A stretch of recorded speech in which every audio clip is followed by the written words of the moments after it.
All right, now I've got to do this, create a highlight, get player time, and then we'll go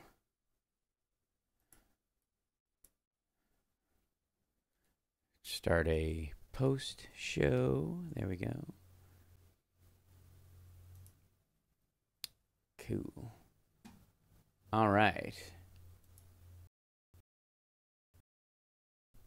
People, how you guys doing? So, now we can, speak a little freely. Hey, can't stop lying. Your shirts, plural, are on their way, by the way. I print my 36-year-old boarding pass. I got to roll back and look at where people are. Okay. Let's see.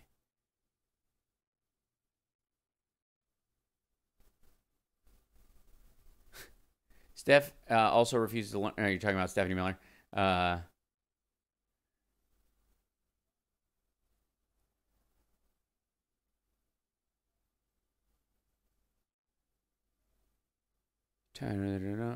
Are you talking about religious?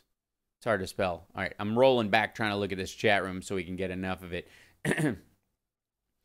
Mars, anti-religious and virulent Islamophobia went past my tolerance level a while ago.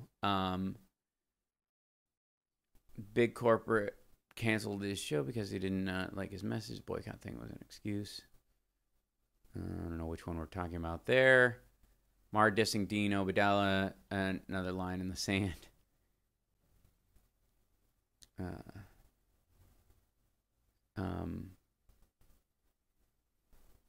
We watch Bill Maher for the guest, the exchange, both sides, not as much as rants about it, but his humor, right?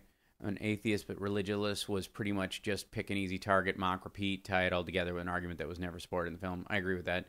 Journalist being a loose term, except for the people that he has on, I watch him if he has someone on I like, but other than that, no. Okay, I understand that. 80 tabs open, so I stuck with Hal on local radio. I just find Steph annoying and do his name, Rachel Maddow's staccato delivery.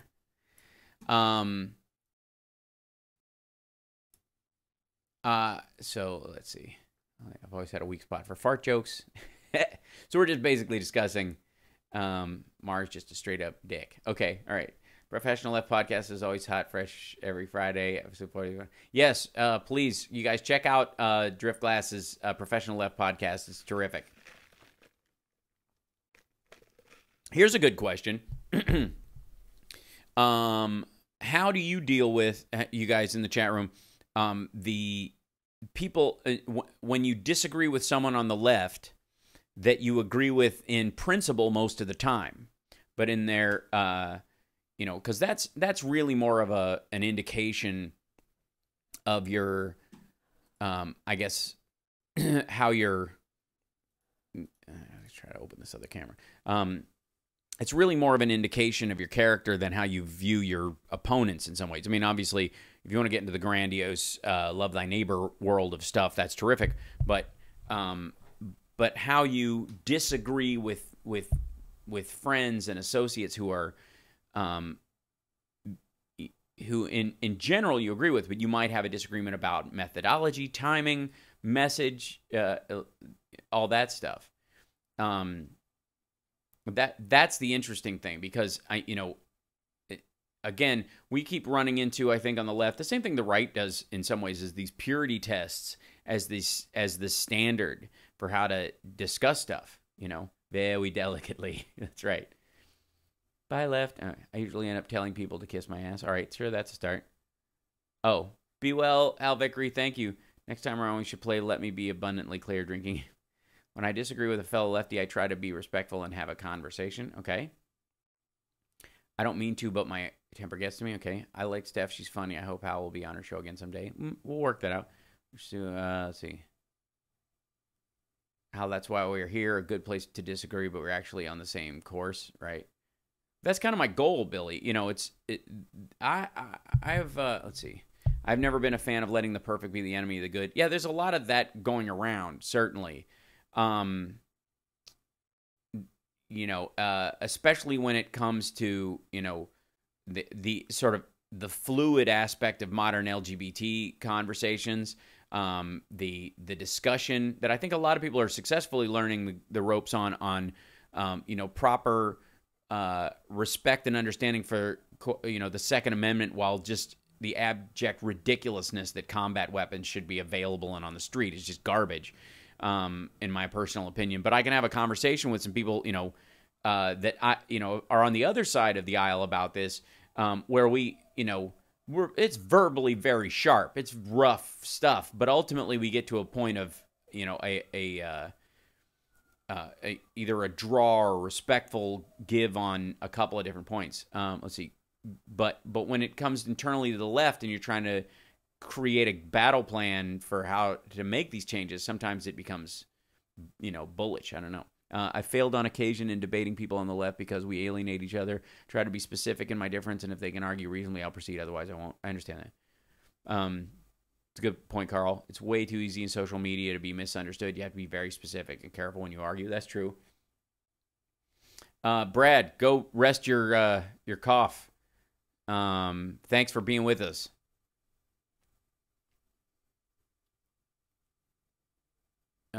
Steph stumbles all over words when she talks about trans people, and that is telling. Transphobic or just plain. Oh. There's an interesting element of there is the thoughts around. This is interesting because there's this illusion that things are settled in a lot of these areas when they are not, when they are currently in flux in the decision process about what it means to be recognized for who you are and what being recognized actually is. For example, within the context of your humanity, for lesbians, transgender, cisgender, pre-trans people who eventually come to the decision that they are trans, for example, biological women. There is a conversation amongst that group, which I obviously view from the outside. What's up, Pop-Tart? How you doing? And that's not my name. That's a character name, but thanks. Glad you like the show. It's not uncommon for me to be beat up on by both sides. Right, Ginger? I agree. Steph is not woke. Yeah, neither am I. I wouldn't use that term for myself. I actually I find that phrase diminishing. I find the word, I'm not offended by it, but I find it, Carrie, you are a bully. Why is the even left-leaning media outlets rarely hire hardcore lefties like the right does? I don't know. I mean, I know some pretty hardcore lefties. It depends on what what do you mean by hardcore lefty? Do you mean communists?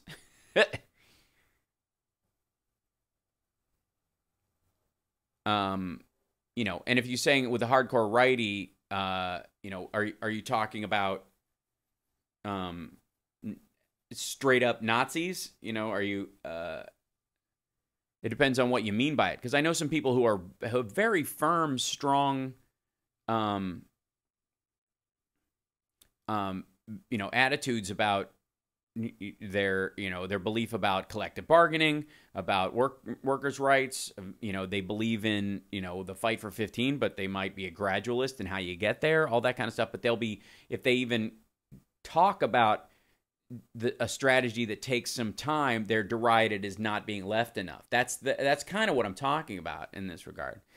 And Carrie, I think that it's interesting because with Steph, for example, I just don't think she's 100% on board with the description of I would not call an anarchist a leftist here. Okay. Well, there are anarcho-capitalists, and then there are anarcho-leftists, technically.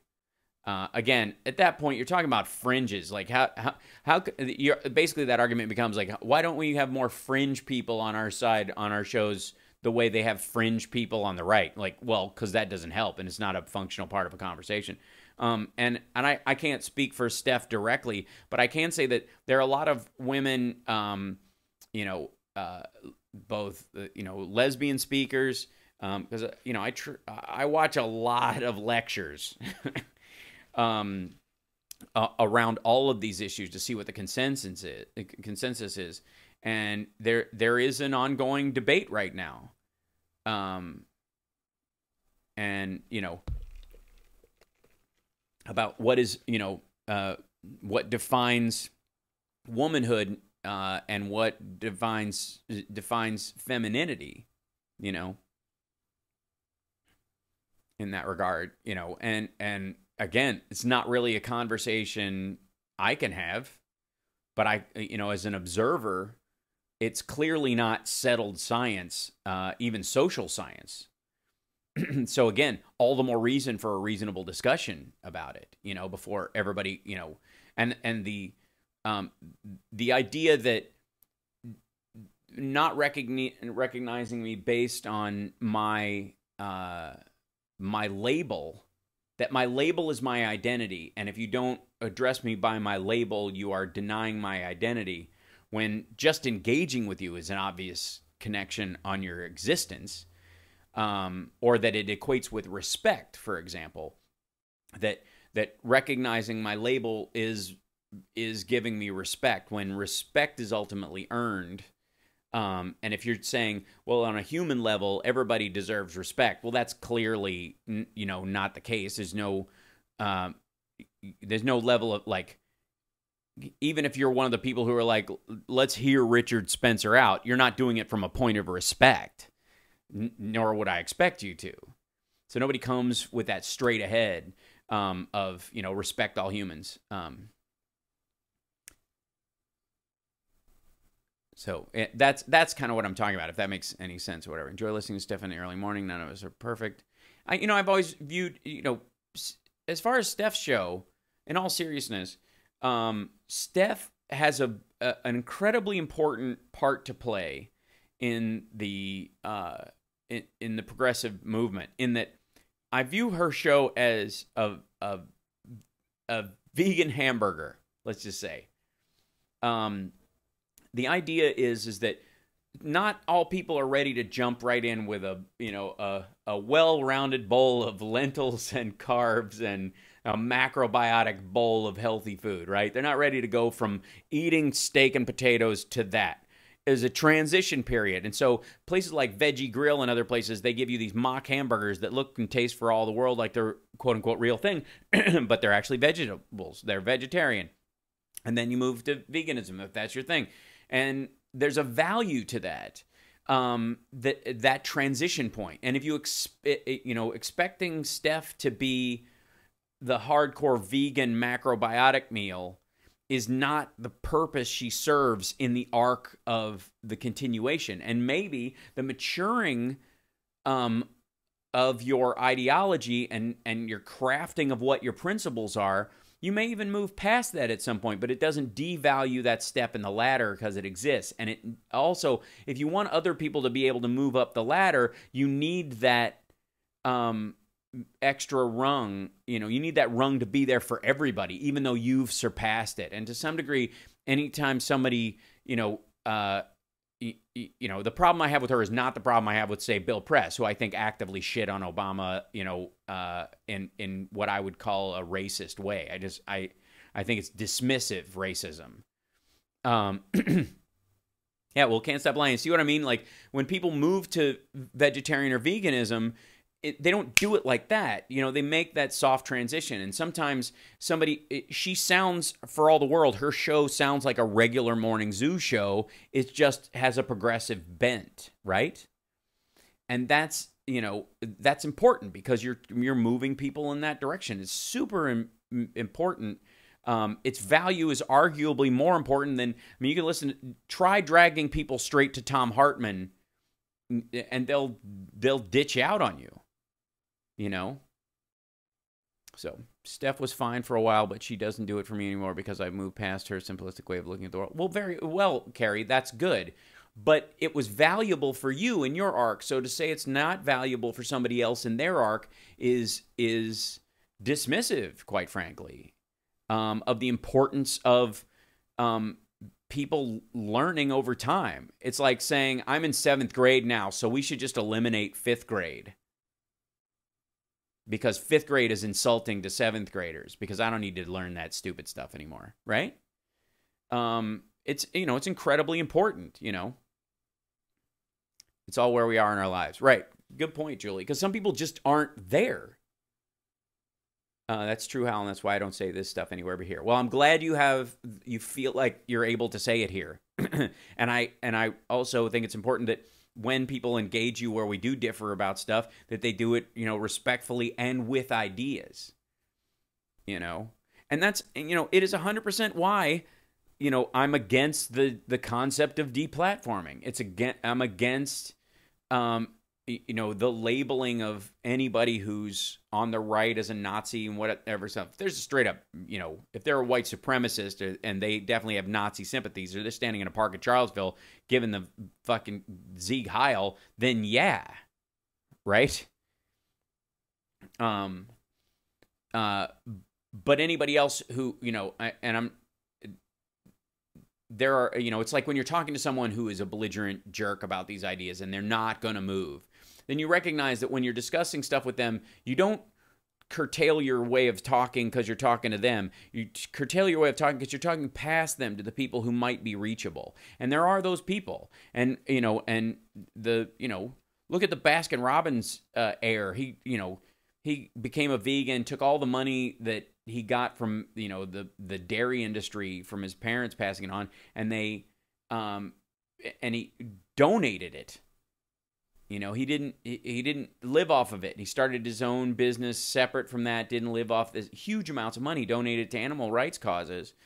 You could argue that without his parents creating that whole fortune, there might not have been a need for him to do that charity-wise, but it also might not have created the opportunity for him to do it. Somebody else would have just done it, and their kids wouldn't have done it. So there's an important, I'm sure that was a transition, because I'm sure when he was a kid, he partook of all that stuff. He lived under that or whatever, and he made a decision at some point. And so his growth arc has to be respected as much as anything else. And you're never going to reach them if it's just, epithets. I mean, the right does it all the time. There's so many epithets they continue to use because they know it digs.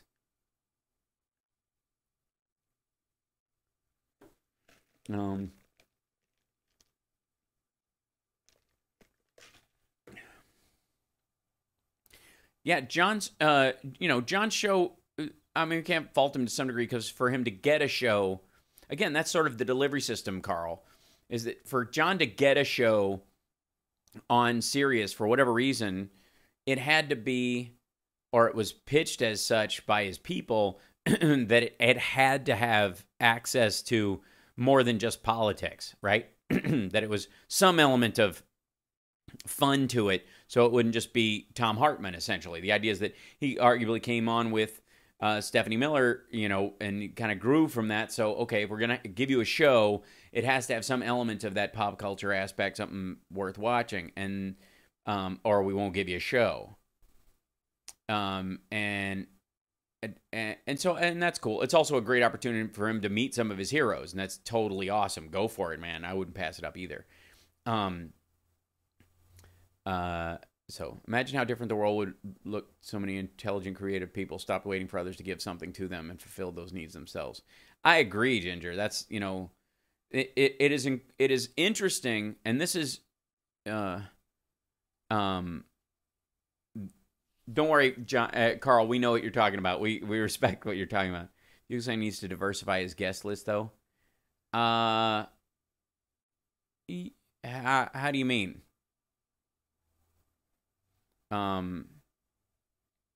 Because half of guests coming on shows is getting them to come on shows. I've been on so many shows where they're like, they need to have more so-and-so on here. And they're like, they won't come on here. We just can't book them. I don't know. And they do try. So it's hard to say if I know specifically what you're talking about.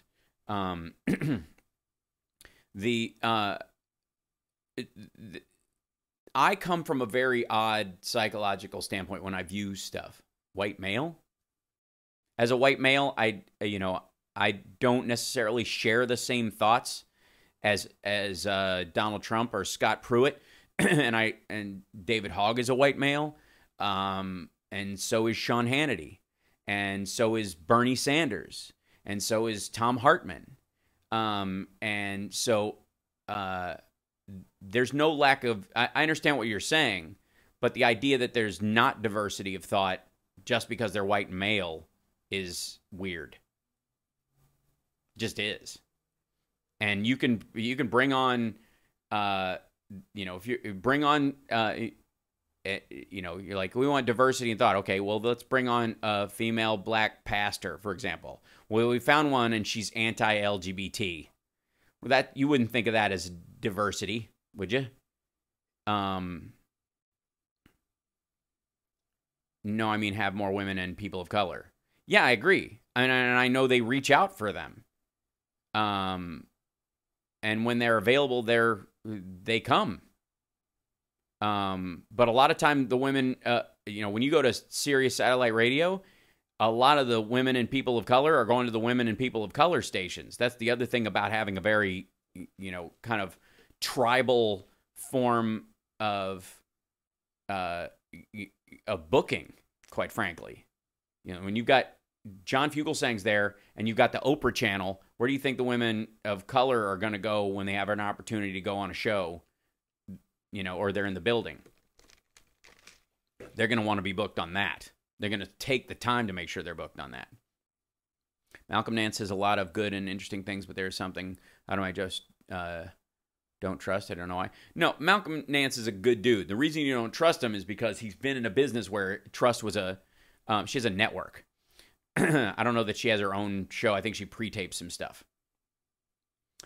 Here's the thing. It's not for a lack of trying. There's a lot of business circumstances where people are like, we need a more diverse crowd. Okay, we'll reach out. Well, they're not available, and we have 3 shows this week, left to book. Who do we know? Who will come on? And by the time they're like, I'd love to have that person. Yeah, I would too. But they're already doing, 2 other shows this week and they're not available in our time slot because there's, whatever, 200 other networks at the Sirius satellite radio stations. South Carolina GOP wanting to lead the United States over guns, duplicating behavior they exhibited over slavery, wrong side of history again. Amazing. Can't stop lying. It's always amazing to me when the groups, their big GOP groups are like, we're going to lead the United States. I'm like, dude, try. Because, what do you expect? That we're not going to, be responsible for protecting you from yourself when you're invaded? The Texas secessionist movement, and welcome to, Mexa, Texas, because they're not going to be able to survive, being annexed by Mexico. It's just not going to happen. That's amazing. Malcolm Nance is a good guy. Don't worry about him. He's a good soul. He's got good principles. He's all right. Yes, you have to be the person and be the change you want to see. Apparently, they forgot about the nullification crisis. That's another, yeah. They'll come back when they have to take out their own garbage. Yeah, Jilly. Well, when they need our protection. One day, I would deeply appreciate it if somebody did a seminar on how media really works, how decisions are made, how obvious lying goofs have jobs for life. Yeah. They'll leave the United States with all our federal property. Good luck with that. Ask South Carolina what happened over Fort Sumter. Absolutely. Did you see that Kurt Eichenwald got taken down this week on Twitter? I did not.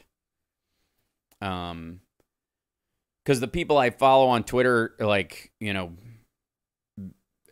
seldomly do I run into, right now, there are 3 people blocking me on Twitter that are, of merit, I suppose. There might be others, but Roseanne, Chuck Todd, and Glenn Greenwald all block me on Twitter, which I think is very telling. And in all those situations, I don't think there's been a time where I've, dehumanized them in my criticism, right? Yeah. I don't know if this is helpful, but I was asked by a reader of color why I don't write women, WOG, protag, and romance. I told her I would like to leave that lane open for authors of color to tell their story. Yeah, it's an interesting thing as it becomes, as the move towards being more inclusive also leans itself to a tribalistic reflex. It's very difficult, to be the reach out person, WOB,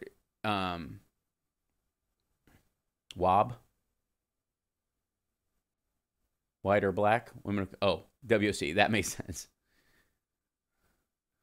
WOG, that's racism term in the UK. That's right. She was trying, yeah. It's all those letters that are right next to each other. Regarding Nance, there's nothing wrong with self-promotion, not all, as long as you have something productive to offer, and he does. Yeah, he writes books about it. He's talking about it. He's giving a point of view that's intelligent. From what does WOG stand for? Insofar as I know, it's an anti-black phrase. I only know it because of Faulty Towers.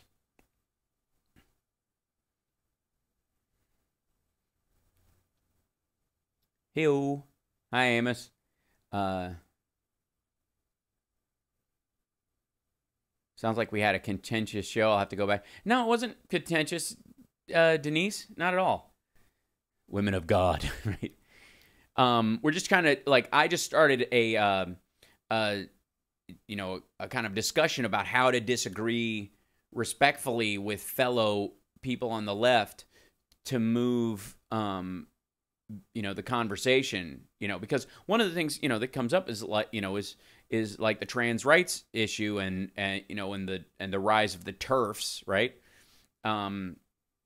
There's conversation to be had from both sides. I mean, like there are arguments that they both need to make to feel whole.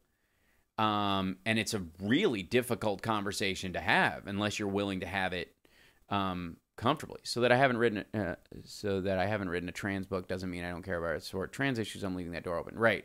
And the other thing is, like, would you, if Ginger, for example, if you wrote a book with a trans protagonist as a non-trans woman, then you would get some strikes against you by certain groups.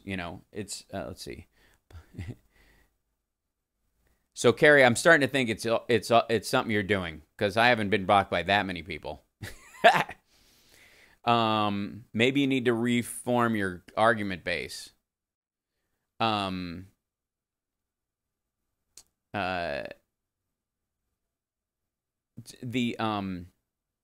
right-wing women are the worst. There's an argument for that, I suppose. I wonder if a lot of Twitter people block others simply because they want to reduce the number of tweets in their inbox. Twitter can be very repetitive. That's true. That's over a 3-year period, though. It's still pretty impressive, Carrie. Yeah. The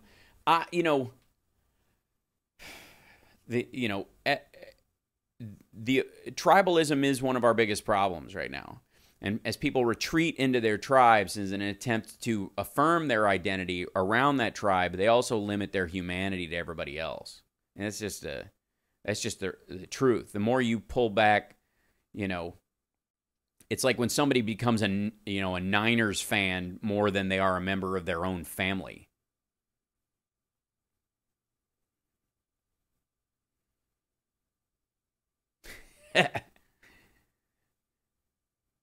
Yeah, I don't know. I don't know if I've checked who's muted me. I don't know. Can I check who muted me? Where do I check who muted me? That's probably a good point.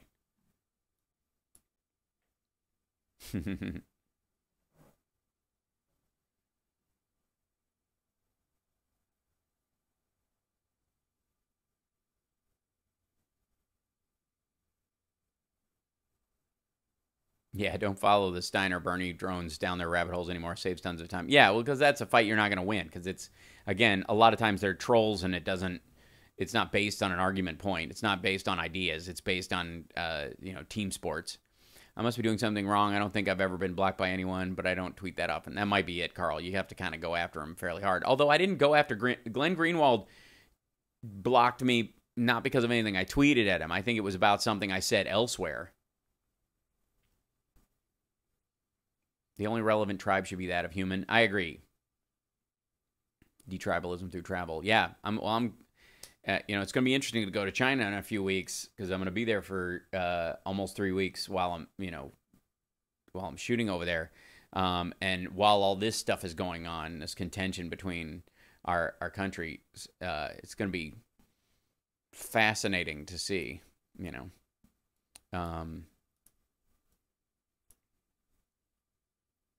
blocked by the Australian subcontinent.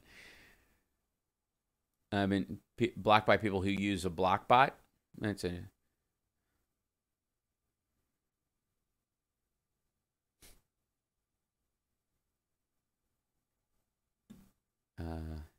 yeah. Is there a let's like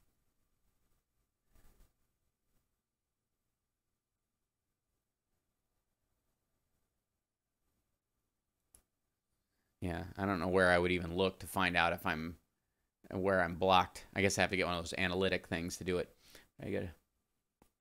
But I bet I could get a hardcore liberal to block me like that. No doubt. Where's the show for the 26th?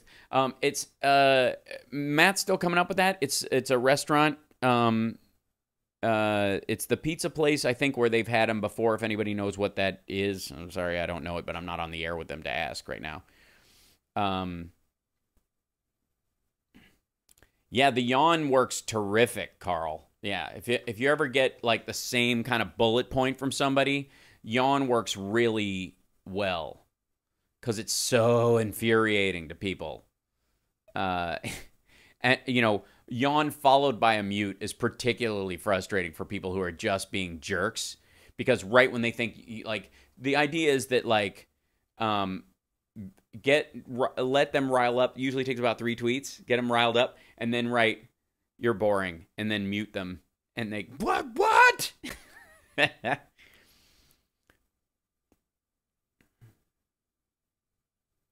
So I'm a bully for telling William Shatner to stop being sexist on Twitter about the show Outlander. Depends. How was he being sexist? Was he being sexist, or was it your opinion that he was being sexist? Was he not being sufficiently supportive of something, or did he actively say something?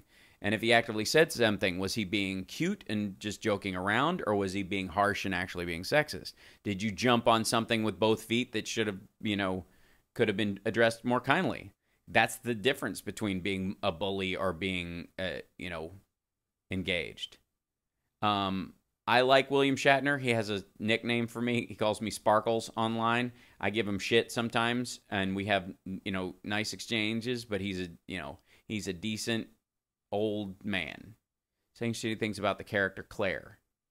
It's a character. What shitty things? I mean, it's a character. If he's saying it about the actress, outside the realm of her, I guess, her skill, which is, everybody can have opinion about somebody's skill. God knows I get enough stuff. Like, if I defriended every Queer as Folk fan who hated something Michael did, or took a pass on him, I just don't know that qualifies. I can't say that anything you say about a character, it's like saying, like, Captain Phasma or whatever in Star Wars is the first female commanding stormtrooper that they've shown anyways. And she's an idiot. She's the worst character. She never does anything right. She always gets caught or shot. She's stupid. And it's not that, like, it's not sexist to call out this female character as poorly crafted and idiotic. Yeah. Never play Adolf Hitler. You might lose a few folks there. I don't know. As long as I don't mind playing in a movie, as long as it's convincing. I have a real problem, Carl, that it'd be hard for me to play Hitler. Well, it wouldn't. I think it'd probably be easier because I don't buy into that horseshit. Oh, thank you, Julie. Are you back safely from Dubai? Yeah, blame the writers. But even still, the character can be dumb, right? Yeah, thank you, Julie. Big hug. And I'm glad you had more fun in Dubai than I did. Yeah, that was an adventure. Holy smokes.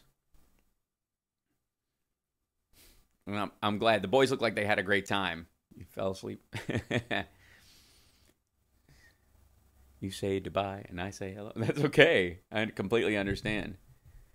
Um, so Charles calling me a bully has made me feel unwelcome here. You're not, Carrie. And here's the thing. It's super important for if you're, if someone perceives your behavior as something or whatever, it is not it doesn't define you by what they say. You can simply address it and push back and move on. There's an extreme danger in allowing another person's definition, hey Jude, to drive your group space welcome, whatever. Like that is not the case. And what that does ultimately is put it on the rest of the group to deal with something that one person has as an opinion of another. And then that effectively is a form of a bullying tactic. By saying that, you're saying that the entire group should come to your defense against him saying that, which is a form of group bullying. I'm just saying it's super important that you recognize that distinction.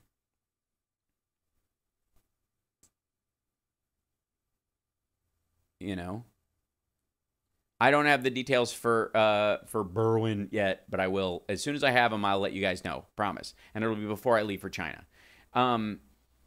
That understand that sometimes the fallback, the fallback of victimhood in those kind of circumstances is a form of bullying, because what you're doing is rallying a group attack on the person that called you out on something, instead of just dealing with the disagreement on your own and just standing for where you did. There's nothing wrong with standing strong in your belief or act around what you feel is valuable part of your behavior. Drip glass.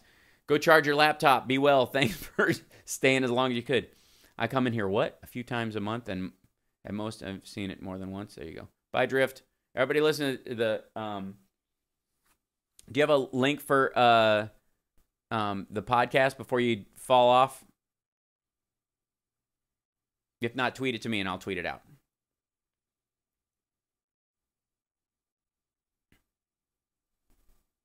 It's super important. Again, this is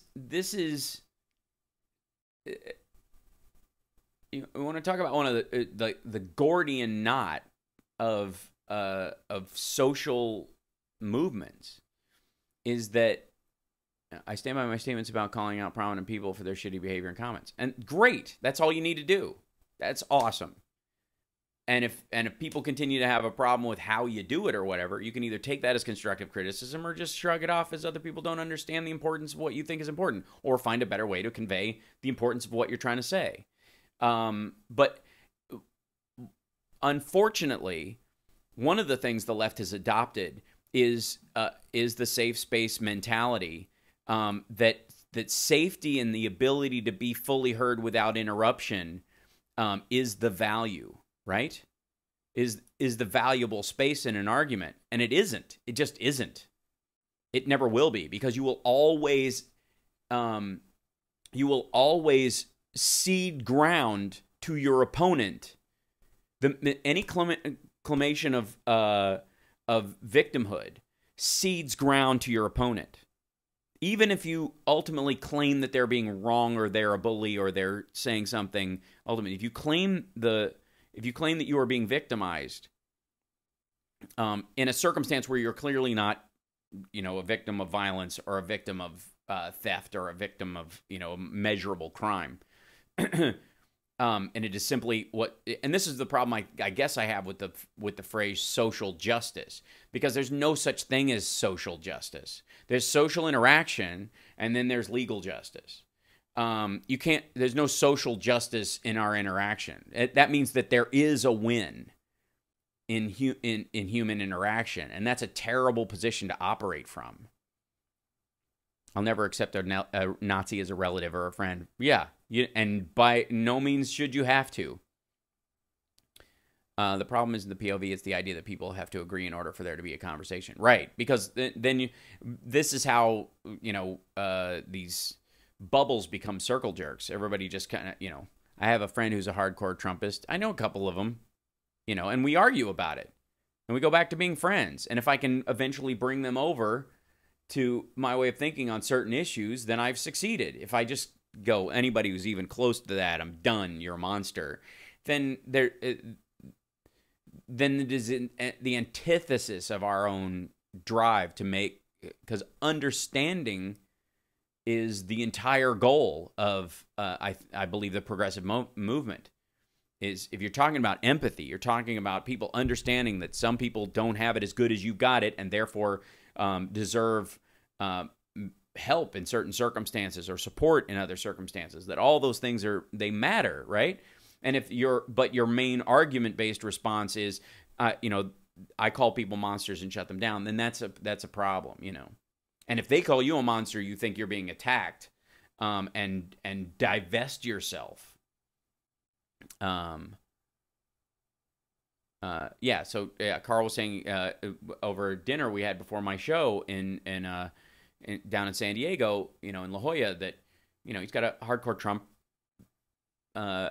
Trumper in his life, a cousin, and it takes some talking about it, and eventually, it's funny because this is one of the things we castigate Christians on, is like if they just acted like Christians, they probably win more people over than if they sell Christianity. Evangelical Christianity is literally the sales arm of Christianity, and if they behaved in a more Christian way, because arguably Methodists, Lutherans, people like that who operate in the world with Christian values are a better sales point for the values of Christianity than the evangelicals who sell it but don't live it, that idea. And when leftists are, when people on the left are guilty of the same thing, then we can't throw stones by any stretch. If you're saying, you need to be more inclusive of ideas and more diversity of thought, and then you're like, but I don't want to hear what you have to say, and you're not allowed to talk. Like, okay, everything you say is monstrous, right? Okay. So it's a difficult position to be in, especially the more mature the conversation you want to have, the more finite, and that's why that kind of rolls around with that whole conversation about how Steph addresses the trans movement as a woman, as a lesbian, and there's going to be differences of opinion within that entire prospect. Yeah. I'm going through a lot of family stuff right now, and I thought I was having a heart attack less than a month ago. Well, Carrie, it's probably anxiety. And, there was a dude who, I just read about him, literally had like a buildup of tissue underneath his sternum from anxiety that causes pressure on the heart, and that's why people have tightness in their chest and it's literally anxiety related. And you have to at some point recognize that it is all in your head, and that level of projection onto other people of the creating of monsters adds an extra level of unnecessary stress in your life, I want to say it was Einstein, but I may be wrong, who was saying, at some point your biggest decision is whether you think we live in a benevolent or a violent universe. And if you believe we live in a violent universe, there is no point where your arguments will move humans, or that we as humanity have any shared idea. You're tribal as anybody else. Which is why I stopped ingesting so much news. I think that's wise. Yeah, like Dirty Harry says, man's got to know his limitations. Thank God the universe, whomever it was, the best outcome I could ask for, right?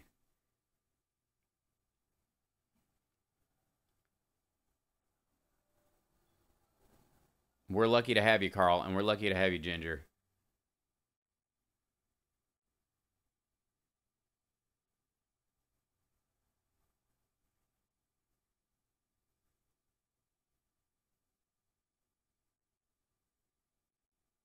Let's see.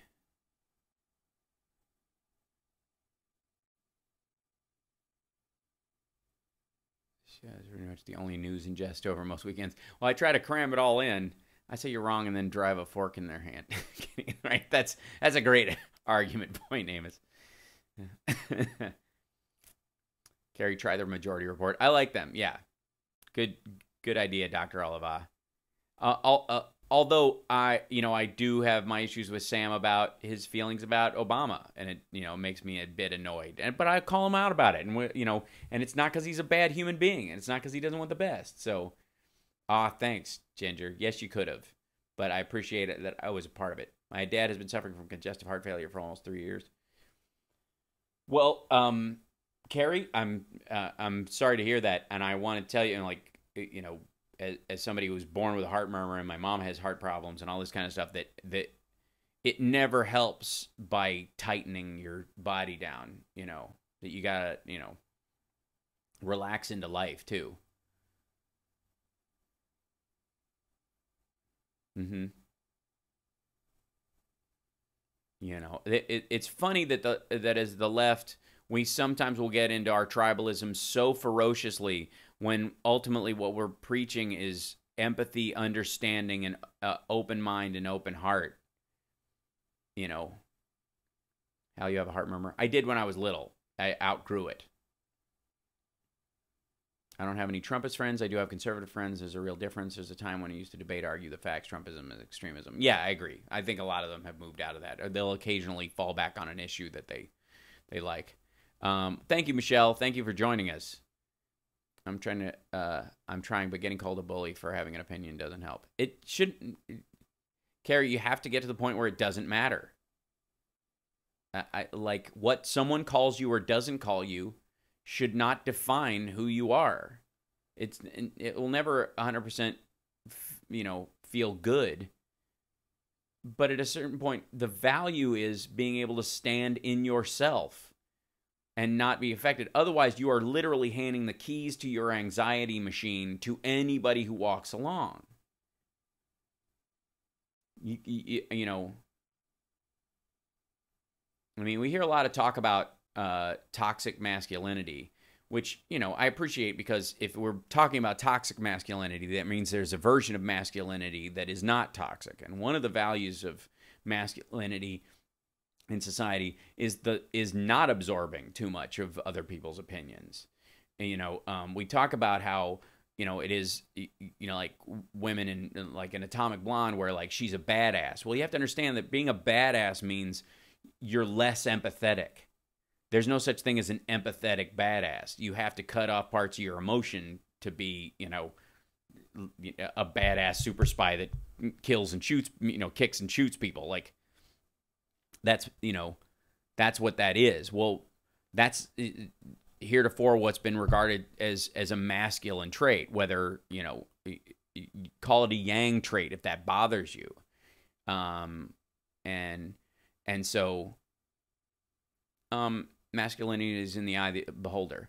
Yeah, but it isn't. You know what I mean? These are just definable characteristics that we've used. And like I said, if you want to use yin and yang because masculinity and femininity seems sexist or evil to you, it means that basically that comes from a point of view that femininity is somehow weak because it's softer, more empathetic, more absorptive, that it's representative of, the dark in the yin zone of things, and yang because it's gotten a lot of push, because it's gotten a lot of support over the years or whatever, is somehow is superior or whatever. But taken to its extreme without balance is ineffective. So let's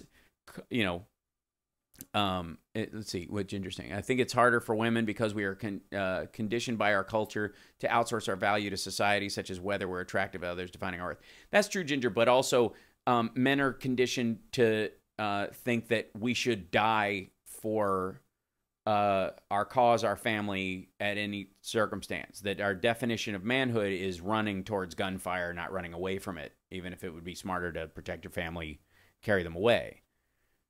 So, I'm glad we're focusing on how women are treated, but boys are raised to be soldiers, and that's no less, an exacerbation of masculine or feminine extremes, and in the time that we're drawing from it, you know, we're dealing with the Me Too movement and all that stuff. I think it's valuable that we have the conversation about the burden that women carry sociologically in Western cultures and Eastern cultures and Middle Eastern cultures. But there is a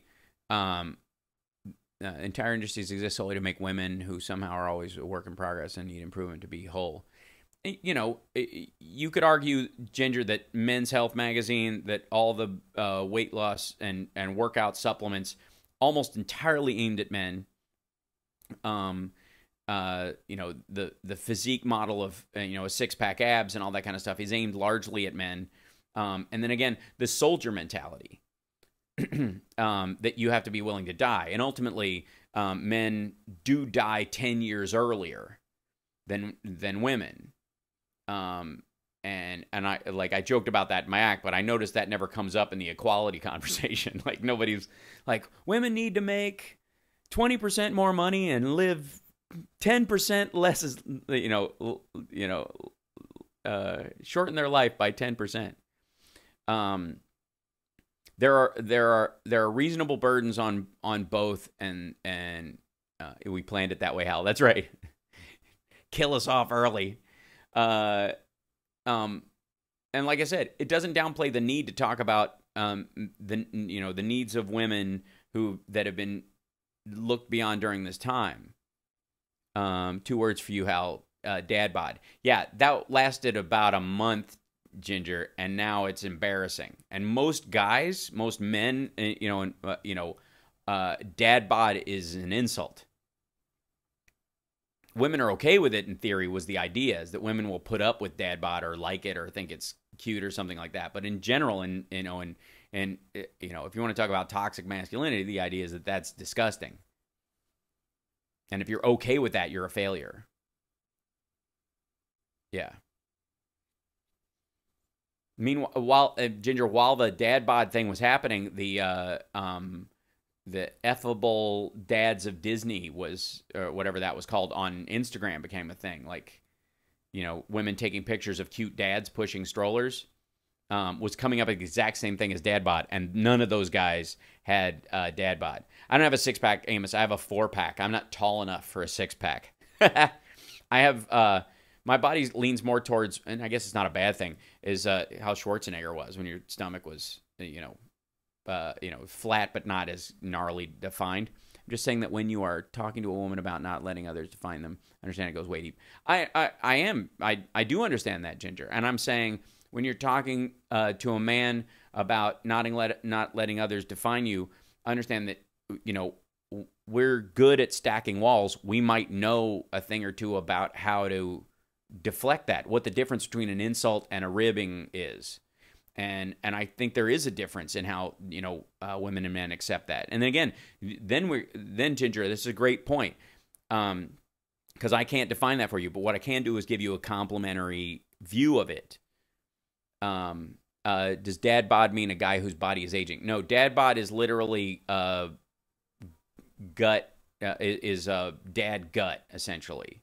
Was the idea that the guys with a flabby belly and kind of soft tubular arms was the idea. It was a very specific body shape that everybody was calling dad bod for a while. It was about as trendy as fidget spinners. But the point is, like, women can tell. I would say there's no argument that women can help men address emotions that they keep packed inside, right?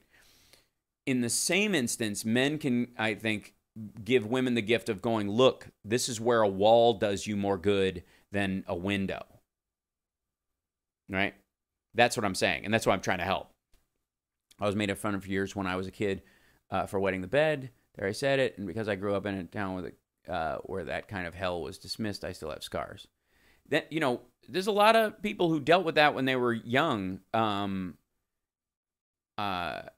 Sarah Silverman talks about having an issue that when she was a kid and may still carry that stuff around because of it. Let me be the first to say, Carrie, that you don't have to. Nobody judges you as an adult woman for having a kid, for being a kid who wet the bed. Like, that is, no one still cares about that the way you do. And that's what I'm saying. This is the difference between and this is where the balance of masculine and feminine energy does have value, and where not all masculinity is toxic, and that there is some toxic femininity. And I think toxic femininity might be defined as being too porous, too accepting, too empathetic of people who, their words cut you to pieces, even though there's no real reason why they deserve to be given any kind of their opinion of you should have no bearing on your humanity. But you continue to give it because of some, internalized, the toxic femininity of letting it in, no matter if it has any value or not. Could be the argument. And Ginger, I take great pride in the fact that over the years I've seen you reclaim yourself from thoughts and ideas that were put on you by other people. And I have to say that part of my desire to talk you through that, to add my point of view to stuff, is a part of my intrinsic masculinity. Is that, that is part of, my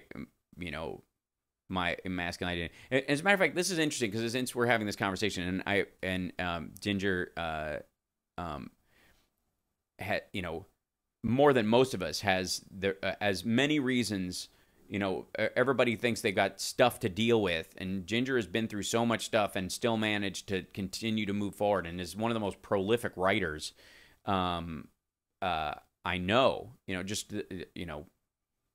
And keeps at it, which is, many people in a world full of yellow belts, anybody that can finish, one book is a big deal, much less, what is it, 8 now? I don't know how many you've actually done at this point.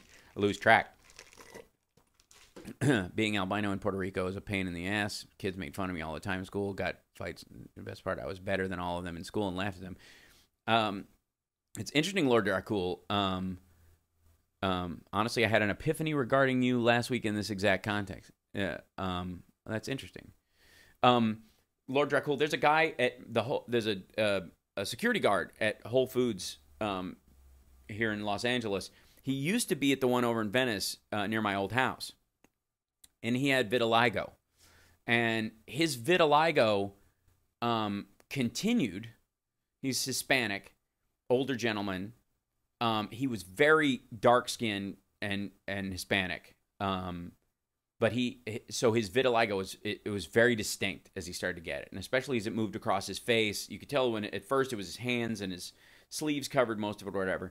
Now he has progressed, his vitiligo has progressed to where he looks like an Italian guy who's never been in the sun. He looks, because he's Hispanic, his features, you couldn't tell him from, any Southern European person, really. And he's whiter than I am. And his process of, as an older gentleman going through that whole thing is something that most of us couldn't even wrap our heads around. But his identity, if your identity's tied into your tribe so much, and then suddenly your tribe kind of changes because all of a sudden you look white. It's one thing, like speaking to Lord Dracul's thing, like you owned that because you didn't really have a choice. You made something. Look at that. 33 books and 10 scripts. High five. So Lord Dracul, you owned this at a very young age, dealt with it all during this period. This guy's whole all of his physical identifiers, with the exception of his hair color, which I think he dyes anyways at his age, is gone.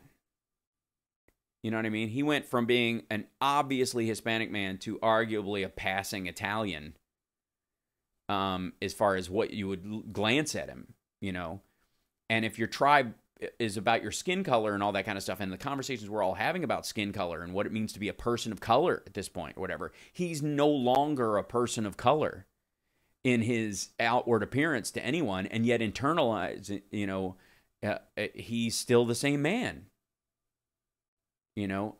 So I can't imagine, we talk about all these, the tribalism that's going on right now, and this man's tribe was changed right out from under him without his permission because of his vitiligo.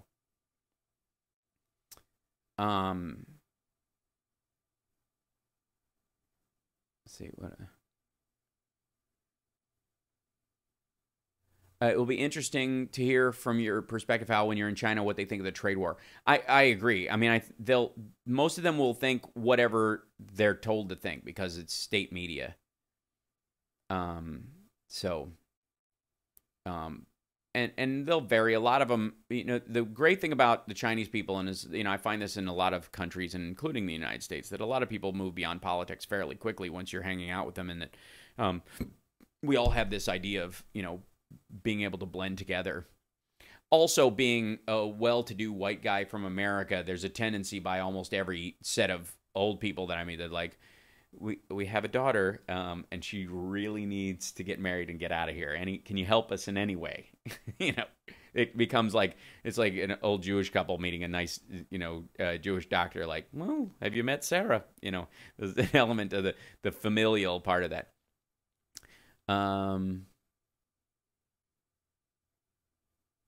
In second grade, my teacher asked all of us to write letters to God, to Catholic K through 8. Well, Catholic K through 8 might explain a lot, Carrie. Teacher hung all the letters on the wall in the classroom for everyone to read, and that's when it started. Oh, good grief.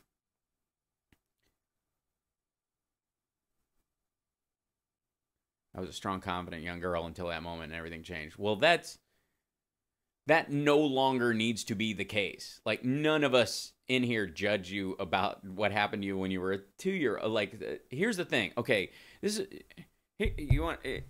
mixed thought stuff for you. There's a Jordan Peterson's one of the people who've come up, lately on the right or whatever, and there's a lot of pillory about him, and probably about the very issues that Carrie is talking about, about him not wanting to use not wanting to legally be required to use trans pronouns by the law. He was willing to do it as a person, but once you codify it in law before it had actually been worked out, your affirmative language choice, and he was against this bill in Canada. And I agree with him in the abstract on that or whatever. But when it came out and he was starting to gain some steam on the right especially, and I don't really think of him as right wing. I think they've absorbed him because you have a lot of lost boys out there who need, a better dad, right? But he has, he had a book that came out, so I read it, so I can't be called out. I do that a lot. So, like, you don't even know. Like, you didn't read it? Yeah, I did. And I speed read, so I read almost everybody's stuff. So I read it, and there's a chapter in his book which says, treat yourself like somebody you love. Like you're somebody you love, right? And Carrie, how would you feel about that? Like, if you had a second grader who was wetting the bed, you wouldn't hate them or think they're less of them. You think, Christ, she's in second grade. She'll get over it. We'll help her out or whatever. It just takes some time. It's a physical affectation. It has, there's some other stuff going on. She's obviously stressed out. Let's have some fun. I don't care about it. If we have to wash the sheets every morning, I love her. We'll get over it. It's going to be okay. And I believe you have a responsibility to treat yourself. If I treated myself like someone I love, I get called selfish and evil by my family. I don't care for them. I don't know, because if you treated yourself like somebody you love, you would also go, well, somebody I love would take care of their family. You know what I mean? If I was being so loving, it's so hard for me, Hal. So hard. That has been so hard for me. Not sure why. Well, let's be completely honest. As somebody who's played an egomaniac on a television show for the last 6 years, which was incredibly freeing and wonderful. We have more. This isn't a male-female issue. This is a societal issue. We have a real problem. There's a reason why gay people started calling their marches Pride, because pride is this, is the one shame point that most people have. I mean, pride cometh before the fall. Everybody's afraid of being seen of liking themselves. Fail videos and all kinds of stuff. The idea that somebody eats crap right after they've just said, I'm great, this is all quite meaningful. So I think a lot of people have a problem, because they don't even know how to define loving yourself. And the idea is, like, if you had a friend with the same problem you had, what would you do for them? Probably everything. So just start doing that. Don't get caught up into the what does it mean to love myself. Just go, if I was, you know, if I loved somebody and I knew that they were eating garbage or they were, you know, drinking too much or whatever, what would I do? I'd say, hey man, put it down. Let's drink something else. And you do that, you know? And you're acting lovingly towards yourself in that regard, in the abstract, you know? That's how it started. Went to bed until I was in 4th grade. Well, you're no longer in 4th grade, Carrie, and none of us judge you about it. Swear to God. Nobody cares. Nobody. None of us. None of us have a problem. Imagine this group of people, us, me, you, yourself. And this is interesting because it has more to do with how you would judge that kid. If you imagine externalizing. People talk about getting in love with your inner child. I would say externalize your inner child and go, okay, how would I treat a child in that same circumstance? Would you scream at them? Would you say they sucked? Would you downplay them? Hell no. Oh, thank you, Sandra. I appreciate that. I'm trying. I think we might actually be making some progress. Bless you. How would you treat that child, right? No. I know you know that, Carrie. I'm just trying to, you know, express a way that this might help you. No one in this room would look at a 2nd grader, a 3rd grader, a 4th grader who was wetting the bed like, oh, that terrible child. None of us. We'd all have sympathy for them, and we would automatically, what would you do? You would automatically go, how do I make sure this child has some more joy in their life? So if the stress is what's causing it, let's raise the joy level and the love for this child, right? And make sure that they understand it's not a problem. This too shall pass.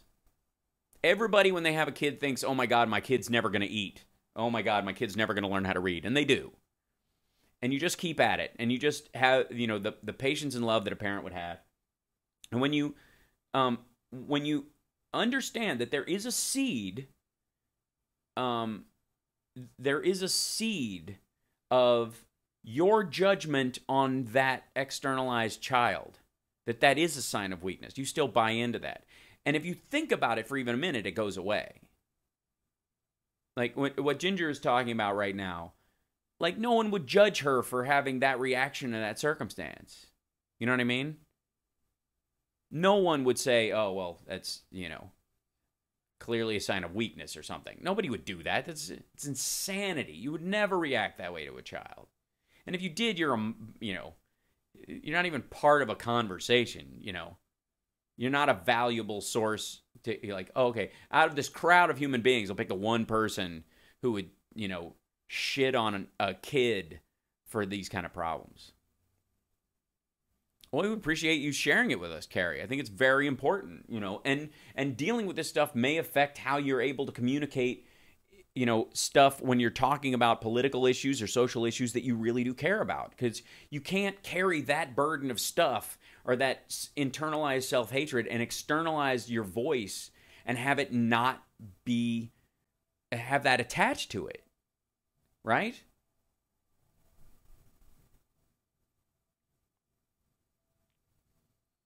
So, see, look at this. She was ready to leave, and now we're all hugging you. See what I'm saying? And again, this is what I would argue. And then again, this is from my point of view. As a man, as a male, as someone who views himself as healthy and masculine, and is like healthy in his masculinity, who owns it but is not owned by it, is that there is a value in it, and there is a balance to be struck, or a constant imbalance, if you will, in the sexes as they are, you know, understood. And this is not defining people who are who identify differently, but carrying, you know, the value of femininity is acceptance and allowing and empathy, and you know, and the value of masculinity is projecting and erecting and deflecting. And there's value in both of those things. Thank you, Mary. Thanks for stopping in to say hi. Dr. Hal Sparks, PhD. Well, point is that there's a devaluing currently, I think, in the conversation, especially around the non-binary world, which I think is what brings up what started this off, which is Steph's conversation about how to address it and all this kind of stuff. Is in the non-binary world, this idea that neither, so much, none of it matters. That the gender is so fluid that neither one of them have, right, value, and then that's fine until you start talking to trans women and trans men who really do feel that drive, right? They really do feel they were born physically in the wrong body for their soul, their self, their expression, and they need to go they feel the need to be that other person. And then you see both the sort of the non-binary world and the sort of evangelical Christian world's going like, that's all just nonsense and in your head. Neither of it matters. You should just think yourself back the way that's normal, or normal for us, for our group, whatever that is. Normal for the non-binary world is no attachment to either masculinity or femininity, no matter what you feel internally. And evangelically, go back to what your assignment is, no matter what you feel internally, right? I knew I was serious to deal with my weight when I was able to tell Hal the number that was on the scale, and guess what? I'm not there anymore. Yeah, it's amazing. And I'm super proud of you. Every time you tell me that, I have a big smile on my face. I agree. I enjoy post shows healing Hal, right? I try to do my best. So it is important that everybody be able to speak their and be their truth, but you can't predicate your truth on the opinion of other people. You just can't. It is unhealthy. There's a sense of community, and I guess maybe that's another version of toxic femininity, is the need for group support of how you feel, right? I was watching Lab Rats, and I didn't know you were online and you're having another career rather than acting career. Career, you mean? Not career, but okay, I appreciate that. Thank you, Sharma. Love to stay in chat, but my life calls me back to reality and errands to maintain it. Thank you, Integral Destiny, for using me. You were given this assignment. You didn't have no say. Agreed. I find reading this and listening to Hal very informative and interesting. Well, good. I hope so. I always think I'm bugging you, but no, of course not. Yeah, keep telling me. I'm very proud of it. No problem, Sharma. Don't worry about it. We all type oddly at times. It's totally forgivable. So what I'm saying is that if toxic masculinity can be defined as the hyper-defining of things without any flexibility, and would arguably be the hyper-modernist hardline scientific detail point. You were born with these genitals. That is your character for life. There is no flexibility. Or it doesn't matter at all what genitals you're born. Everything is flexible, even in people who don't feel they have any flexibility. It's all societal or whatever. Both of those are extremes that devalue individual personality and require group tribalism at the expense of your individuality. And I don't mean just giving up some of your individuality so that you can understand, be informed, and interact with a group, but just dissipate and chuck it, right? You don't have a right to your identity. Okay, both directions say that. And you could argue that evangelical Christians in their current form feel towards transgender people that the way the non-binary queer movement feels about them as well, that you have no right to your definition. Non-definition is the definition, right? And they will overlay that on anybody. And toxic femininity would accept that. Toxic tribalism is a great way to do that. It is so how you need to get a part-time job as a therapist. I'm serious. I'm not really a therapist, more like a philosopher, but I appreciate what you're trying to say. This is more philosophy than anything else.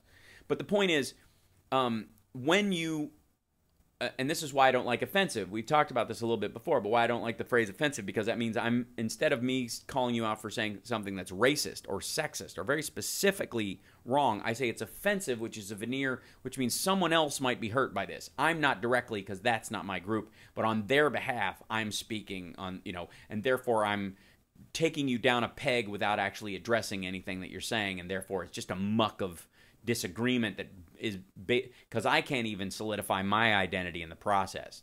It becomes there's nothing wrong with that conversation. You always have to throw that phrase in, even though it should be self-evident. It isn't. So, there you go. Bye, doctor. See you later. I actually did buy a new solar-powered keyboard. It's nice. Yeah, you don't actually have to. The solar-powered ones, just a little bit of light through the window will do it. So. It's the reason I've hung around going on 13 years as a healer. I try. And they are saved. Saved and healed. Everyone is saved and healed. Demons out. That's my process here. There you go. So, Julie, yeah, Julie, I don't want Carl to get a sunburn either. Can I get an amen, Lord? Praise be. Oh, and in honor of this whole conversation starting off, Carrie, first of all, we all love and support you as an adult woman, completely capable of defining or not defining yourself as you see fit, and no one else has any responsibility for your self-esteem. Nobody. You are 100% responsible for your self-esteem. I'm telling you. My mood is more negative right now because I can't escape this damn cold weather and most overcast skies. Well, that might be part of it too. Where are you? Portland, Seattle, somewhere around there. Get yourself a salt lamp and one of those UV sun lights or whatever that'll help you. There's even a collection plate. That's right. That's right. Press, help us. Please give 666 right now. Lord, save them. As for everyone who gives us money so that we may buy 666 Fifth Avenue, you shall be healed. Go to Dubai, right? Oh, Chicago. Okay, yeah, it's a little gray here too. So, well, at the very least, I don't know why I thought that. Why a salt lamp? It's good when you're around a lot of electronics.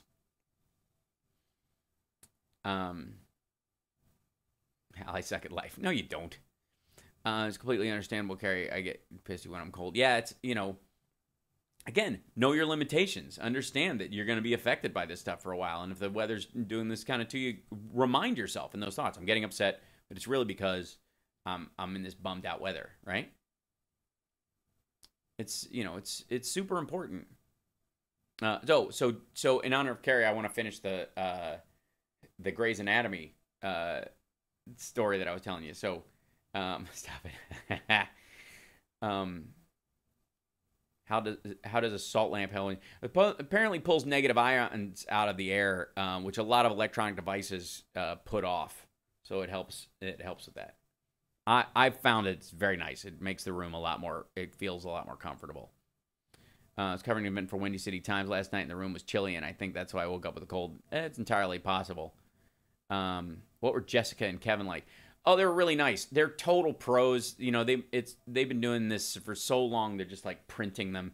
It was a little awkward to, because basically I'm, fondling her boobs for like, hey, nice to meet you. I'll be putting my hands on your breasts. Like, talk about what it's like to be in a, like people don't know the tightrope of sexual harassment world when you're doing that kind of stuff.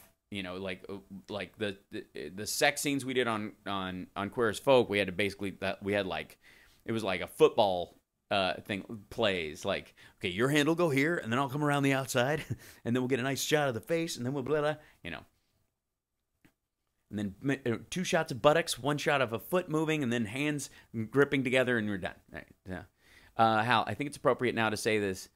Always admire you because you're faster mentally than most. But you don't view it as something that make you better than others. You view it as a gift that you're obligated to give to others. That's rare, my friend. Oh, I appreciate that, Carl.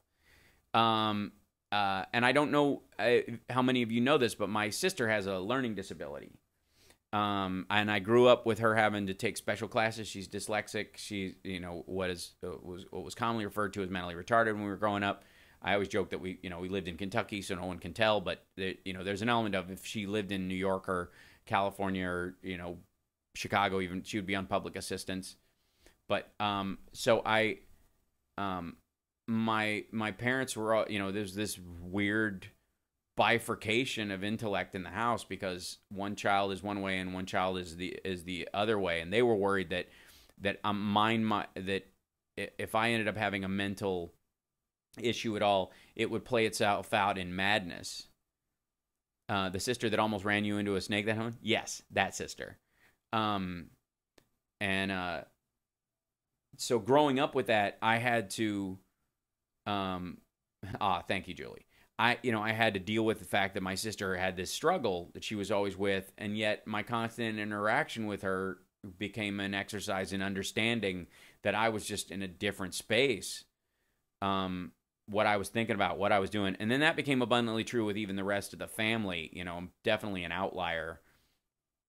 And my parents are very smart people. But growing up, with my sister's issues or whatever, and she's extraordinary. What she's managed to accomplish, considering, is, she just, that's why I have less sympathy about people just complaining about what they don't have and what they, the limitations that they live with. Because I saw the struggles my sister went through, and my sister had to go to special classes to learn how to read. Well, you are kind of mad, Hal, but don't. Yeah, that's true. My sister had to go to special classes to learn how to read, to keep her up with everybody else, because of her dyslexia and because of her slow processing of stuff. It was just difficult. It was always way harder. But she would come home and play school with me, and so she taught me to read.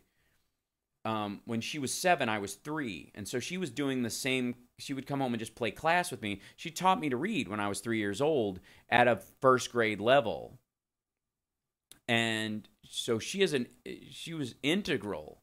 Her circumstance, her limitations were integral in me growing up smarter than my contemporaries, or having more intellect to draw from than my contemporaries. And so when people complain that they about the limitations they have, I'm like, you don't know the half of it, And when what my sister had to go through, it was always hard, and we were poor, and like all that stuff is, I look back at that, and it absolutely shaped how I am in the world and how I address people, But I've always had, this. I noticed the chat room got real quiet all of a sudden. Did I shut something down? But in having to convey myself to her, and knowing that not only do my parents not quite know what the hell I'm talking about, but my sister certainly has a hard time processing what I'm talking about and what I'm discussing. When your favorite book is, in high school is the Tao of Physics, and when your first book you ever read was The Hobbit, and I read it all the way through when I was 5 years old, because my sister taught me to read at 3. So this is when I hear people talk about their struggles and what they went through, and I always see it through the context of the struggles that my sister went through, and the gift that she gave me through her struggles. So I'm a little less I do have a little less sympathy for some people who equate the difficulties they've been having, and putting that weight that they have on it. And I'm like, because a lot of it is social or psychological, as far as just your emotional feeling about yourself. And my sister's issues were physical. There was no way she was going to move past these things. They were just there. It's just a wall. And she managed to do so much. And so, yeah, I'm going to cry thinking about it. But, a lot of people just don't understand the gifts that they have.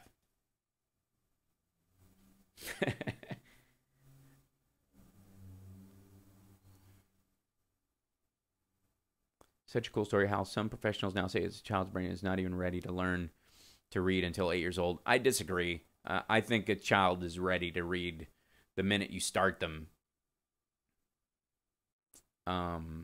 There is no standardized for any of that stuff, and the more standardized they try to make it, they just leave a bunch of people who could be, you know. I learned to read at 3 because they used the system to make my sister learn to read at 7 with her disability. Worked on a 3-year-old without those limitations, you know. So, you know, and I don't want people to think that I have a lack of, you know, sympathy or empathy for people who do have psychological stuff or anxiety or depression or whatever, because that's, you know, I know it feels real and I know you're going through it, but there's also a path in this where you have to recognize what parts of it aren't physical, and you do have a responsibility for it, and you can stand. You can, you know, you can reach a point where you can think your way past it. And I guess the more exposure I've had, you know, my mom worked at what was effectively an asylum at a mental institution when I was a kid. And so I saw, you know, first class madness at a very young age. And there was value in seeing that these people just had wires crossed. They weren't going anywhere. And anybody short of that, I was like, suck it up. You know. So, I'm sorry. I lost track of what the conversation was. They don't have students in the Netherlands start reading or doing regimented work until they're 7 unless they express an interest. These kids come out of high school knowing more than we do. Sort of. The Netherlands still has a problem with theoretical production and intellectual tenacity, and so they don't have a lot of inventors like they used to. They're very social, but they're in danger of becoming almost an entirely tourist or food related culture, and so I don't necessarily believe that that's the way, you know. I believe children are more resilient and capable than we give them credit for, and I think we've turned to some degree into a helicopter parenting mess.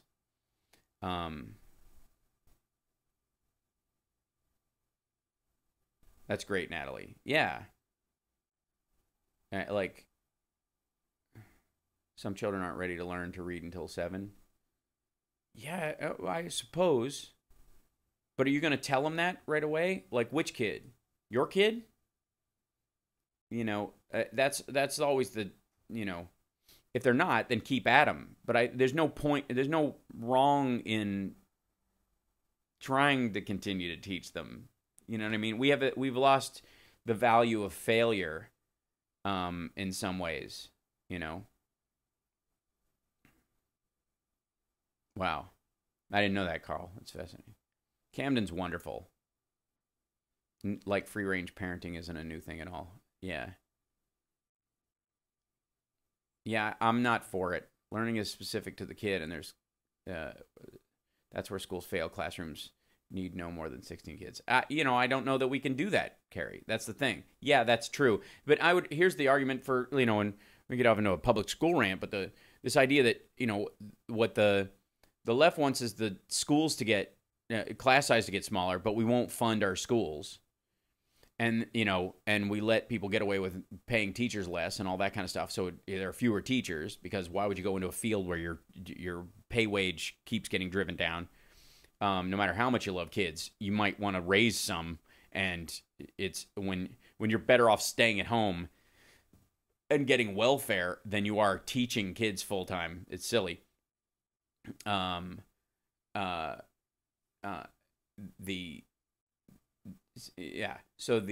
Free range, we used to call that latchkey. which is arguably what I was, a latchkey kid. You've got your own key and you just come and go as you please. But this, insofar as like school size, that's fine. That's a budgetary thing. And again, I think that's something that Democrats can legislate on. Like, look, we need the finest public schools in the world, period. Not everybody can go to a private school. And everybody who can go to a private school doesn't mean you don't interact in your life with people who are trained and raised and taught at a public school. So yeah, your taxes go to public school, but if you're rich enough to go to one of these other schools, cool, it's a plus. It's not a zero sum. And most, the Republican or conservative argument is we need more parents involved, right? Which is not something you can legislate. So I don't care what a politician says about we need more parental involvement. So what? That's like saying we need aliens to invade to teach us all how to behave as one human race. Like, cool, sure, can't make it happen. So why are you, what legislative issue, that's ridiculous. So I too, from age 11, with entry depression and anxiety, I was behind the 8 ball, but I also think it made me tougher. So, well, yeah, that's the argument, Ginger. It's the, are we better off allowing people, obviously there's a safe range of behavior where people shouldn't be attacked, but do some of us, react to bullying effectively by saying it shouldn't exist instead of adapting, going, wow, why does that bug me? Why do I let that bug me? How do I stop letting that bug me? Because one day I'm not going to be in high school anymore and somebody's going to say something shitty to me. How do I handle it? I'm not going to be able to live my life turning people into the teacher. They teach Camden about bullying, and I'm appreciating that they do in school or whatever. And I don't want him to have to sock somebody in the nose like it's a Christmas story at some point. But at a certain point, I don't want him to just be raised to be a tattletale and hope that someone in a position of authority will solve something for him when it's a social interaction he's strong enough to handle for himself. It's a balance to be struck. Repubs talk about parent involvement because of their jobs. A lot of parents have to work 2 or 3 jobs to make there's no time for involvement. Completely, Lord Dracul. And again, it's not something they have a say in. You can talk about it all you want. You can't, unless you're going to pass a law that says if you don't go to your kids' PTA meetings, you get fined. Nobody can do anything about it. It has nothing to do with anything. Yeah, sure. That's a better statement for a church. But a politician, it's like when politicians say, can't politicize gun violence in the country. It's like, you're a politician. Your only job is politicizing things. You must find a political solution for this. If there's no social or legal solution for it, then you have to pass a law to fix it. That's what politicizing is. Any politician who says we shouldn't politicize something is an idiot. I did this research on this. Smaller class size benefits lower income children, not so much for middle or upper class kids, but middle or upper class kids tend to have lower class sizes. I don't even know how you can come up with a real balanced number out of that, because it seems like your control group would be completely off. Progression is not linear. It's not a straight line upward. It's more of a zigzag. This is true. Sir, can you tell me what did you do so far in your life after Lab Rats? I was on Fuller House, and I did a movie called Bachelor Lions, and I've continued to do stand-up, and I'm directing a music video, and I just did another stand-up special, and I'm going to China to do a TV show there. Wrote 3 scripts, that kind of stuff. High school teachers don't have time to evaluate 150 students. 30. It shouldn't be their part, Carrie. The problem is we have an assumption that they should be responsible for any of the sociological impact on their students. That's another thing that we have too, as far as class size. The idea that personal attention in a classroom is valuable. It's valuable if you don't understand something, I suppose. But there's also value in catching up. Being a kid who keeps to it. Follow along with the rest of the class. You're all learning something together. We are,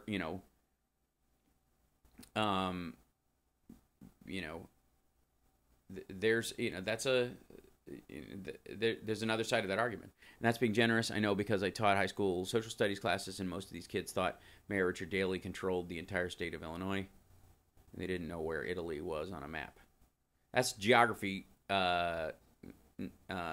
That's why social studies is a problem, because one of them they need to teach civics, they need to teach geography. These are different classes. Social studies is a catch-all. That's why they don't, because you can't keep track of all of it. That's ninth graders. There's tons of adults who couldn't find Italy on a map. That's the one that looks like a boot. So,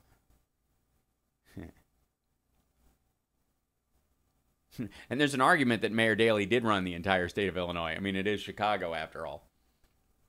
I taught world history and U.S. history, right? Which has a lot to do with, you know, geography and civics. U.S. history is really a civics lesson, or it should be. You know, like the history is the context, and it's important to know the history of our country. Are you sending out the last patches before you leave? Yes, I am.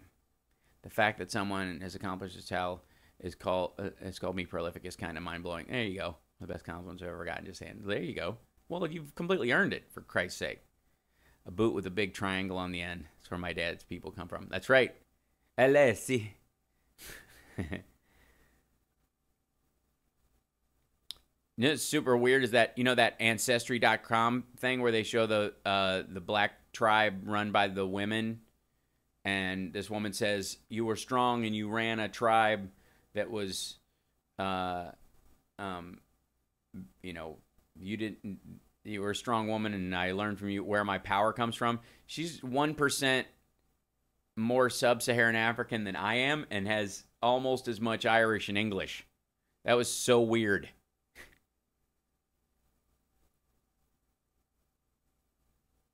It was good to be with you on your live stream. Well, thanks for joining us, Sharma. There you go. Yeah, sleep well. Get some sleep. Top preschool, kindergarten, second grade. There you go. Starting kindergarten, went home, taught my grandmother reading and math. By 8th grade, I was reading at 10th grade level. My granny could read, write, and do simple math. There you go. I want to do 23andMe or whatever it's called. Ancestry is saying that theirs is a little more defined. 23andMe has a much smaller sample size. You get a lot of... almost any Native American blood is excluded because of how their sample size is. So if you have any, it'll just show up as muck or English, because there's a lot of toss off. The reason why I knew I was going in the world is my parents had the news on, and they read newspapers and news magazines. Right. My grandfather ran for Senate in Frankfort in Kentucky and lost, but that was my first introduction to what politics were like. He was, in charge of education for the state for a while. Kind of remember that from before. We seem to think alike. There you go. Yeah. Which one is owned by the Mormons? Sweet. Hopefully I'll see one. I can't afford to go to Chicago show. Hoping you do a local comedy castle. I insist. Yeah, I think Ancestry is supposedly the one. I mean, how can you tell? U.S. Senate, Norm. Yeah. You recommend Ancestry over 23andMe? I've done both of them. I think Ancestry was a little more definitive. I love your points of knowledge about your school system. You make strong points. We can go on for hours on this topic. No question. Yeah. So much for understanding. Absolutely. My grandfather was alderman and ran for mayor. Look at that. Maybe I was born an adult because I started thinking about the world around me when I was 9. Absolutely. Was this the Freemason grandpa? Yes, he was. I did the Ancestry one and found out a lot about my genetics. Huh. That's cool.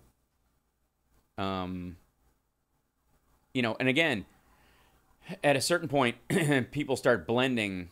I wonder how much Neanderthal is in me. Yeah, I have, I'm not trying to brag, but I have less Neanderthal in me than 60% of the people on the earth. So my people were a little more reserved. I've been a Freemason for over 15 years now. Work. Well. My father's side is solid Sicilian, but my mother's side is English, Irish, Scottish. Yep, that's pretty normal European. The family tree thing, kind of. That's cool. Mother-in-law is from Jupiter, right? Did Ancestry. Okay, there you go. Did he run against the legendary Happy Chandler? No, he did not. I'm a mutt. Yeah, most of us are, more so than we even admit.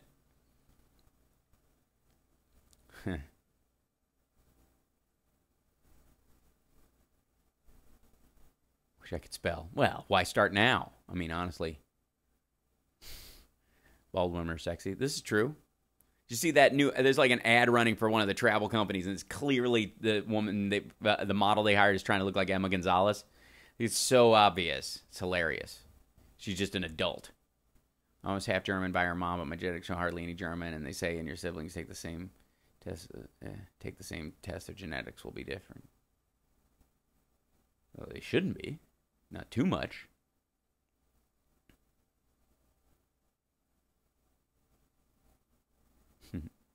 All right, I'm almost. Wow, we're well over the thing. What time is it? 12:40. Okay, this has been a long one today, guys. I'm glad we stuck around and did this. 60% Irish, 20% British, and Western European, a little around that area. Well, clearly, Carrie, you're majority white, and so you should not be speaking on any issues ever again, because you're too white to even discuss any of these things. And I don't care about any of your other intersecting characteristics. They don't matter. You are far too white to speak about anything. You're just white, and I don't care that you were born that way. It doesn't matter. You're the race you are born with, you are in complete control of that. You just should not have been born white because you have no say. It's wrong to even bring it up. And Lord Dracul, if you are albino like you say you are, and not just a vampire who went out in the sun too many times, you're white by default, and I don't want to hear it. It's too white to even say anything. There you go. Me too. This has been such a great chat. I'm glad to hear it. There's far too many white people saying white things, and we missed. 1% Nigerian, according to my heritage. Well, we can hear one word from you out of 100, and that's it. I don't want to hear anything. Yeah, you guys were awesome today. I appreciate the conversation across the thing. But how is it hatched from an alien green egg? Well, I don't care. You're gray, which is a form of white. It's more white than anything else. So you can speak immediately after Barack Obama, but not before, because he's half black. And if you're a gray alien, you're considered half white. And unless you're charcoal gray, which is obviously you're half charcoal, and so you represent miners, and all the miners in West Virginia are white until they work, and then they come out, and then that's it, and they've got black lung, but that doesn't make them black, and therefore none of it. I don't want to hear it. So we're going to define our tribes as small as possible. No one says anything. Thank you so much, you guys. All right, so yeah, we'll end with "It's a Small World" and just torture everyone. Thank you guys for hanging around for the post show. Hal, do you know how many lives you enrich? All of ours. Oh, I try. That's the whole purpose. And again, it's why people, like, when I come out and they're like, "Hey, how you doing?" And I go, "I'm awesome," and they're like, "Well," and I'm like, I'm not bragging. I mean, it is true, but I'm not bragging. Like, if you're not going to interact with people and be awesome while you do it, then don't do it. Just take it your responsibility. If you're going to go out, you're going to talk to people, you're engaged, give them a gift of something. Don't walk away like, "Well, I met him,